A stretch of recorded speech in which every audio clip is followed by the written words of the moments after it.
Yung iba pakilala financial advisor o financial coach, yung pa nabebentahan ng insurance. Kaya ako actually ayoko talaga magpatawag na financial coach. Alright, my business is in the life insurance business. I develop teams, I train them pretty well, and then I make sure na hindi lang insurance ang alam ng mga tao.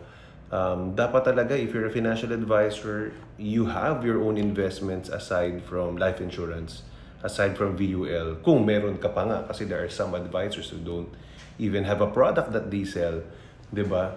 So, kasi like having different investments like real estate, you have investment in the stock market, you have mutual funds, maybe some crypto, um, some other investments in the money market, you invested in different businesses, you have your own business, mas magiging legit talaga na like you give financial advice. You're not just there to sell life insurance. In fact, really the most successful people in the life insurance industry doesn't just know life insurance. They have other value that they give. They also invest.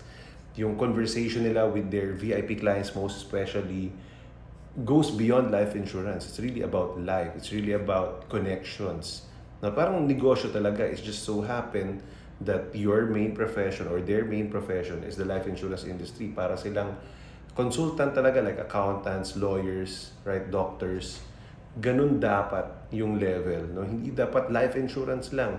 Possible na based on the goals na mapag-uusapan, hindi life insurance ang sagot. Hindi life insurance ang solution. Right? It could be MP2. It could be investing in SSS. It could be investing in different savings programs.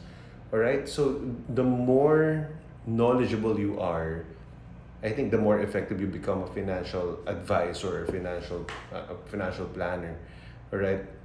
And you should be studying it for yourself. If you're a financial advisor and you're watching this, you owe it to yourself and to your clients to study investing, the different types of investment, so that you can proudly say why at this situation kailangan mo ng life insurance, whether whole life yan or maybe term insurance yan or maybe VUL yan.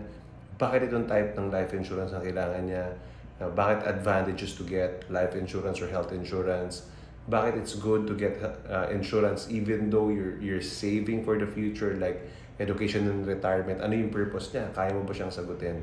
Alright, so spend time training, not just in your company but also outside, so that you can grow yourself and then you can really better serve your clients. So tama ka, buy cares.